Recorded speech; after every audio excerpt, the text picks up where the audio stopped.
College football is back, and we're back on the big mountain. We're going to give you a fresh take on college football betting focused on the Big Ten and the Mountain West. And I'm JY. This is my good friend Steve. And in this episode, we're going to give you our rapid reactions for week one. We're not going to waste time. We're going to throw it right to Steve. He's going to go over all of his picks and his calls, see what went right, what maybe didn't go as planned, and take it away, Steve. Yep. So week one, I went 4-6 overall 1-1 on my locks. So I'm going to go right down into them. First of all, first game right off the bat that we talked about, Mini in Nebraska.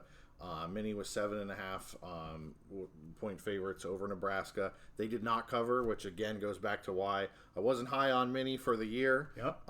But I really thought Nebraska would struggle a little bit more out the gate under Matt Rule, and honestly they did struggle on offense. They had one touchdown. It was a fluke touchdown. Quarterback dropped the ball, bounces right back into his hands, and he throws a 40-yard pass. Right. That was the only touchdown of the game. But the Nebraska defense and running game was better than I expected, and that game just reminded me of why I'm not high on Mini this year. Well, and the miss there is Mini's fault, honestly. Yes, what right. you knew Nebraska was going to be like that. Really, the miss on that line was because of Mini not scoring enough points for you. So definitely, for sure. So anyways, that's a miss on that part. So moving on to the next game, Central Michigan plus 14.5 at Michigan State. Right. Hey, Michigan State came out a little bit better than I thought they would. They've really struggled the last couple of years. They lost their starting quarterback, their top wide receiver in the portal this year. But they went ahead and covered over a not good Central Michigan team. Right. I didn't expect them to cover. They did. Good for them. Yeah, absolutely. Moving on, Michigan. I said in our picks that I did not see them covering against ECU. 35.5, just not Michigan style. Michigan actually played well, but there was no way they were going to cover that point. So that was a nice hit. But it was fairly close, wasn't it? It was a 30-point close. game, right? It was, ended up 30 or I think 33-3 or something. Yeah, something like that. So yeah, I just getting a little close there. It was a little close. You got it. You got it. Yeah. So the next one is one both of us. We're going to talk more about this later on another episode. But I'll just say quickly, I said in our picks that I expected Fresno to cover against Purdue just because Purdue's not a great team. They're going to be struggling, and I said not only would they be able to cover that, but they might actually even get the upset. And that's what they did. They absolutely did. That's all I'm going to say on that one for now. Stay tuned. Now, that's right. Yeah, we'll have a special episode just on that game. So be on the lookout for that one to drop here really soon as well. Okay, so Iowa, we talked in the picks where Brian Ferentz, offensive coordinator, he added in his contract this year they had to score 25 points a game. Well, they scored 24 points. So they didn't cover, and he's down by 1 point for the year. He's worn off, so he's got to get that average up just a smidgen. Yes, I'm actually still pretty high on Iowa this year, but you can see even this was a good game for them, and they could only score 24 against Utah State, which is not a great team. Right. So their offense is going to continue to struggle. And I remember mentioning minus 25 and Iowa in the same sentence is hard to say, I think. And again, they show why. I actually did a game day pick on that, which we'll get to here when we get to my part of the segment. But yeah, the under, again, seems to be where Iowa was at here, at least in the early going. I mean, again, they got better as the season went on last year, too. So. Well, we'll keep track of Brian Ferentz, so he's down 1 point for the season. Okay, that's a good idea. So. We're going to do that all year here, So I picked Ohio State to cover 29.5 at Indiana, mostly because Indiana is just not a good team this year. I'm not expecting them to be a good team, and I really, with the horses, the firepower that Ohio State has, I expected them to easily cover that. Yeah. They did not. Yeah. And honestly, the biggest reason why, I think, is they still are uneven at quarterback. Yeah. We mentioned that Kyle McCord had just been named the starter. Yeah. And, I kind of brought up of why did it take so long for him to become a starter? Well, now we see because – he's still struggling. And then the backup came in and he struggled. Yeah. So neither one of the quarterbacks did that well. If you have a bunch of 5-star receivers, if you can't consistently get the ball to them, you're going to struggle to put up points, even if you're Ohio State. Yeah, and maybe the question, by not naming a starter was, is it so competitive that they can't, or was it they're struggling to figure out who's the starter? And maybe it's one game, but maybe we see they're struggling to see who's going to take the reins here and really want to be that. I mean, they want to be it, but who's able to be that starter? I totally agree. I think it's it seems like a matter of no one's grabbed the reins at Ohio State. And I can't remember the last game. I was trying to look back. Ohio State did not have a touchdown pass in this game. Like I cannot remember. I couldn't find the last time that they did not have a touchdown. That's crazy. Pass. It's absolutely crazy. So. Yeah. All right. So moving on, Wisconsin. They were supposed to cover 27.5. I picked them to cover 27.5. They didn't quite cover it. But honestly, I'm still high on Wisconsin this year. They had 2 100-yard rushers. I said in the picks episode that this new air raid offense, it's a version of the air raid. And the new offense coordinator, he doesn't like to call it the air raid because he runs the ball to set up the pass. And that's what they did. They ran the ball to set up the pass. Both of their starting running backs, they're kind of 1A and 1B, both got 100 yards. The game was comfortably put away. They didn't need to go to the pass, honestly. Right. So they didn't push to get those extra points. They didn't cover. But I'm still high on Wisconsin for this year. Okay, good. So the last game of just my regular picks, and it was the last game for the Big Ten for the weekend, was that barn burner of Rutgers and Northwestern Sunday at noon. Northwestern is a disaster. Sure. I mean, a big part of it is we talked about them losing their coach, but I expect them to struggle all year. Honestly, I think we took them at the under 2.5 wins. I mean, do they even get a win this year? I don't know. They're a disaster. Wow. Rutgers did what they needed to do, so that was a win for us. Okay. And then, so for my 2 locks, I had Penn State as a lock over West Virginia. One point, I was feeling really good about it after Penn State scored. Yes. And to go up, and we got this. I think there was, 5 minutes to go in the game or so. I was like, okay, we got this. It's a lock. It's good to go. And then I saw the Penn State defense come out with second and third stringers, two true freshman linebackers who had never played. It was their first game. And I was like, oh, we might be. And West Virginia went right down. To their credit, they scored. And then they went for 2. They're down like 2.5 scores late in the game. They go for 2 with this crazy razzle-dazzle, ring around the rosy 2-point conversion. And honestly, I think that may have pissed James Franklin off a bit. Okay. He puts in the backups, gives them an opportunity to do like a 2-minute drive. Yeah. They go right down, score a touchdown, and make that money for me. Well, and awesome that you hit the lock. We want to hit locks. I mean, locks for us are, we like to think of them as almost a sure thing. I know I missed one last week, but we're really, really confident whenever we lock something to a big mountain ice cold lock. We're really confident in that. And I felt that roller coaster at the end of the game. Yes. With oh, you got it. Oh, you don't got it. Oh, you got it again. And you mentioned it may have pissed James Franklin off. Probably pissed a lot of Penn State people off because you're bringing in second, third stringers or whatever it was, and then you're going to run some crazy play like that. Every right to get a little bit pissed off, I think, and good for them to take it right back at him, and good for you to hit your ice cold lock. So it worked out for everybody there. If hopefully you went with Steve's lock here. Yeah. So it worked, and it was great actually also to see the backups as a Penn State fan myself, to see those backups go right down the field and punch it in. Yeah. There was definitely some satisfaction. And Alar looked great. Yes, absolutely. Yes, that's a good point. I didn't even talk about that at all. Yeah. Drew Aller. Aller, I'm sorry. Yeah. Not Alar. Well, there's like 3 different ways to pronounce it. Well, you pronounce it one, I'll pronounce it one, and we'll be close. James Franklin will pronounce it the third way because he changes it up each time. All right. So he looked absolutely great. I think his stat line was good, over 300 yards passing. He had 3 touchdowns. Just a really good game for him. Very accurate. A lot of the misses weren't really misses so much as either throwaways or drops. Okay. He looked fantastic. Yep. Met every expectation that everyone had for him. The future is bright there, so that was Good. a lot of fun. We talked about those locks and missing. So last week you learned a lesson stepping out of the Mountain West. This week I learned my lesson stepping out of the Big Ten for a lock. Yes. And I had LSU minus 2.5 locked in. And in all fairness, I like that pick a lot. I was, I knew you took it as a lock, so I stayed a little bit away from it, but I like that pick. Yeah, and you know what? And it didn't hit. Florida State ended up in the second half, just crushed them. They did. I honestly think by the end of the year, we might look back at this and say LSU is the better team. Yeah. But for week 1, FSU had it together.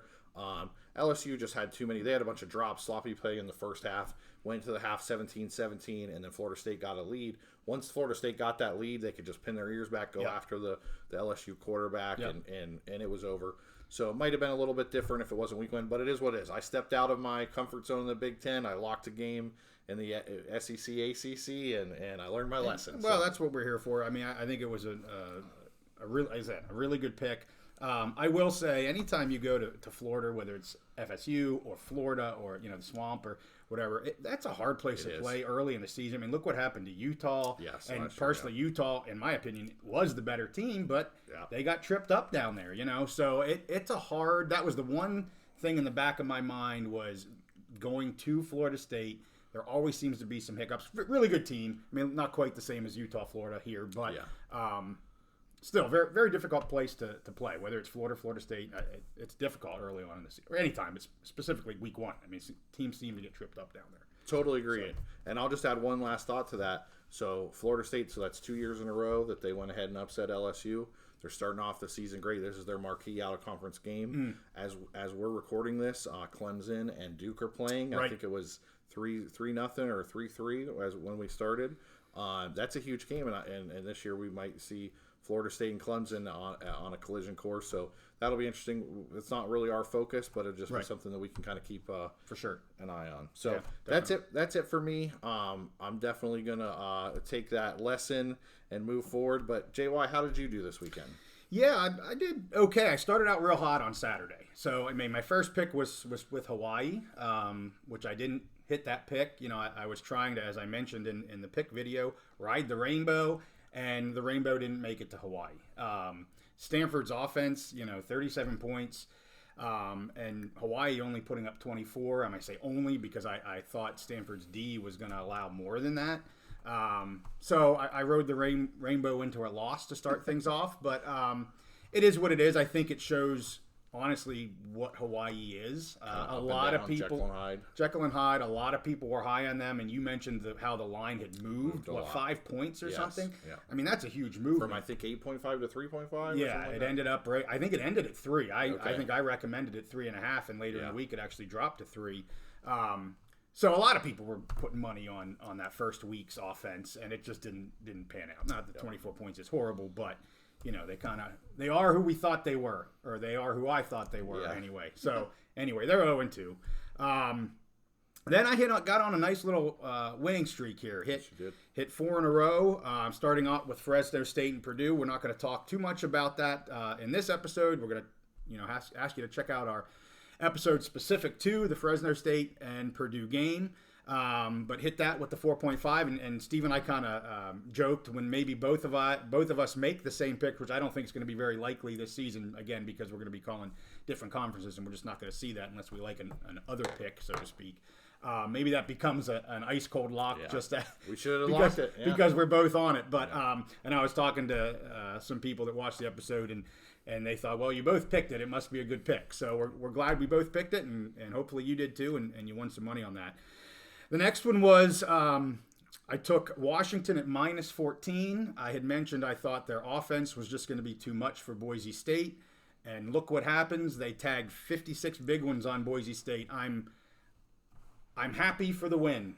I'm disappointed for Boise State. Yeah. Well, you nailed the pick. Yeah, I mean, the offense they got a heck of an offense there in Washington. So easily covered the -14. Got another win there. We talked about him in the pick show. Michael Penix. Yes. They're great quarterback. Mm-hmm. Possible Heisman dark horse candidate this year, and he showed out for sure. Yeah. I mean, when you win by 37 on a 14 line, that you're spanking it pretty good. Still high on Boise State. Going back to our preview shows and going back to some of our pick shows earlier, I'm still high on Boise State. Just Washington's a lot to handle there. Good team. Next one, I had 2 very large spreads, both of which hit for me. So it was the -38.5 tandem here, one USC versus Nevada, which they covered. I had mentioned if Nevada got 2 touchdowns, I'd be really impressed. And sure enough, look what they get. 2 touchdowns. Nothing, not a point more. But is that really Nevada or USC's defense just being atrocious? What do you think? It's probably a little of both. Okay. Honestly, I was happy to see Nevada score 14 points, to be completely honest with you. So I'd say probably a little of both. But, USC comes in with a big 66, easily makes that spread a winner for us. So got that one. And then New Mexico over Texas A&M, 52-10. Again, the -38.5. Easily, well, maybe not easily, but hit that spread. We joked a little bit about scoring touchdowns there. Hey, New Mexico got one of them, and I looked. I don't think Texas A&M defense did have one. I don't think so. So you know, that special line that I was kind of joking about wouldn't have hit. I don't think it was a line you could have had anyway. But good for New Mexico. Scored 10 points. You know, that's about as good as I think they could do there. So there we're off and running with 4 straight winners in the afternoon games on Saturday. Feeling really good. I'm going to jump to actually game day picks that I put out just before noon. For those of you that subscribe, get notifications. Hopefully you saw them because I went 2 for 1 on my early game day picks. So I'm going to jump to them here real quick, then we'll get to the later picks. The first one, I actually took the under on the Iowa versus Utah State game. You know, we talked about how we rode that wave early last year. I had heard what Steve said about the 25 points. I just didn't see it, and they were under. Yeah, so, you know, that Iowa under is paying off again, at least early in the year. I will say, you know, at 24-14, I'll give Utah State some credit there. I mean, that's a good showing for them. I know it's not a win, but, you know, they were well under the spread, and I was a little questionable, especially on their defense. But, you know, I got to give some credit where credit's due, and I'm going to give the credit to Utah State. You know, I had them in the upper part of the bottom half of the Mountain West, and I think this shows that's about where they probably are going to be. It's a good showing for them. Definitely, and Iowa could possibly be a top 10 defense this year in the country, so that was good. Yeah, I'm real happy with that as the Mountain West guy. Really solid game, I think, from the Mountain West. The second one, and I had 2 picks on Wyo. I went against my Pokes. I'm wearing my Poke shirt. And again, we're going to do a special episode on the Wyoming upset of Texas Tech. So I'm not going to say a whole lot about it right now. We're going to do a whole episode on that. But the game day pick, I took under 17.5 for Wyoming. Just didn't think they were going to get there. They actually scored 20 before they went into overtime. So as you know, when you get into overtime, that really can inflate scores. Things go pretty crazy, and that score did get really high because of the overtime games. All right, Steve. Yes, I'm going. All right. If we got to get a drink. Just want to take a drink from my Big Mountain. Absolutely. Get some of that ice cold water out of that sucker. All right. Anyway, ended up with 20 after regulation, so we're right there at the 17.5. Personally, happy they scored the points and pulled the upset, but didn't hit the pick. And then the third one was I took UNC's money line. I know when I took this, it was the line was 2.5. 2.5, and you know, I said money line. They cleared the 2.5. So if people said, "Hey, I'm just going to go money or for the spread," great, good on you. But you know, I just felt like they were too much for South Carolina, even being in South Carolina, and it turned out that was the case. So again, off to a blazing start of 6-1 in the early afternoon games. Was loving life mightily. But the evening games maybe didn't turn my way quite as much. Can I tell you, I was checking my FanDuel because I took all of your picks. Okay. And I was like, winner, chicken dinner. And I was loving it at this point. Yeah. Your account balance was climbing. We got to love when you go in and you see more money in there than you had the last time you checked. So then let's get to the late afternoon evening games, which didn't go quite my way. So the first one was the Washington State versus Colorado State. And I was back and forth on this. Maybe you saw that when in our pick episode. I didn't even take the spread on that. I actually took the under on that. It was at 54.5, and Washington State goes out and puts 50 up.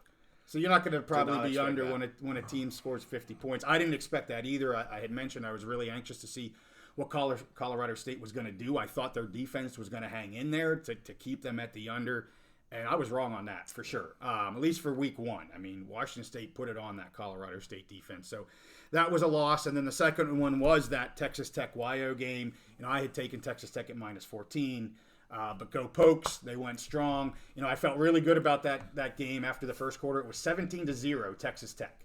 17-0. So I felt like both of my picks on that game were flying high.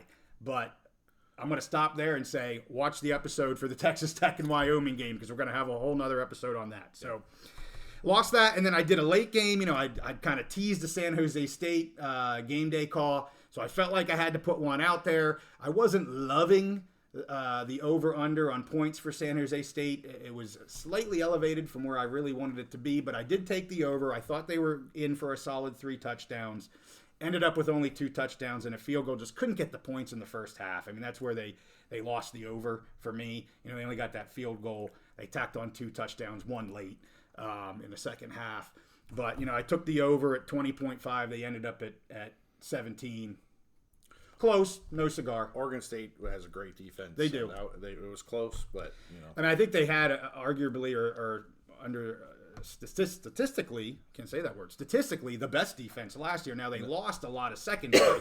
They lost corners and safety. They had 2 corners to the NFL, and so I thought, hey, that San Jose State offense could take advantage of this. And just didn't as much as I thought they would. Again, no touchdowns in the first quarter is not going to get you an over likely. So, ended up there at 6-5 for the weekend, which puts me 1 over 500. I'll take that. And we're going to just put up a slide here real quick, go over where we're at for week 1, and then we'll come back and wrap things up.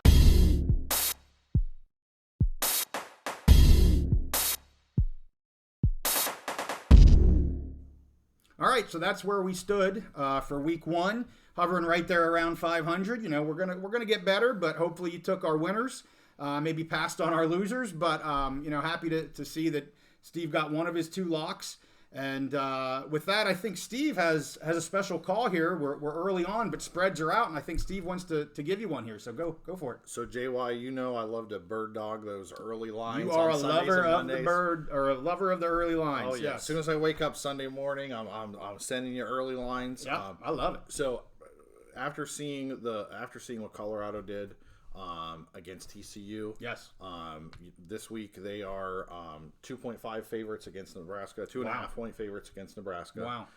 And then after watching that Nebraska game, Nebraska's running game and their defense was kind of solid, but their offense they have like a high school offense, honestly. I don't expect a lot from their offense this year. I don't see them being able to keep within 10 points of Colorado. Seeing Colorado might have 2 Heisman Trophy candidates on there. Deion's son, the quarterback, and then their wide receiver. He was the number 1 player in the country coming out a couple of years. Followed Deion to Jacksonville State, and then went to Colorado. And he just went off. I see them, so I'm taking early lines. Okay, so as we started recording, I went on FanDuel. Could get Colorado minus 2.5. So if you can get them minus 2.5, I would even go up to minus 3.5, 3.5 points. Yeah. That early line, Colorado minus 2.5 against Nebraska. And Colorado's offense just went off. Absolutely. I mean, I know you're saying they have Nebraska has a solid defense, but I think if it's offense versus offense, you got to go Colorado there. Absolutely. And honestly, I don't know if Nebraska's defense is even as good as TCU's defense is. Right, sure. And look Colorado what they did. Scored was it 49 points or something on them? So just craziness. Yeah. So I mean, so that's a good early line. As soon as I saw that, I jumped on it. Colorado minus 2.5. There you have it. All right, so let's go over every week. We're going to go over both our weekly picks and also where we're at cumulatively for the season. So we'll stick that up here for you, see where Steve and I are at after week 0 and week 1.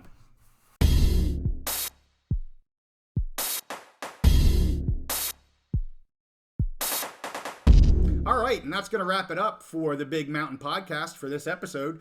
We're going to do one last reminder. We're going to have a special episode just for the Fresno Purdue game and another one for the Wyoming Texas Tech game. So see that be coming out here, dropping probably in the next day.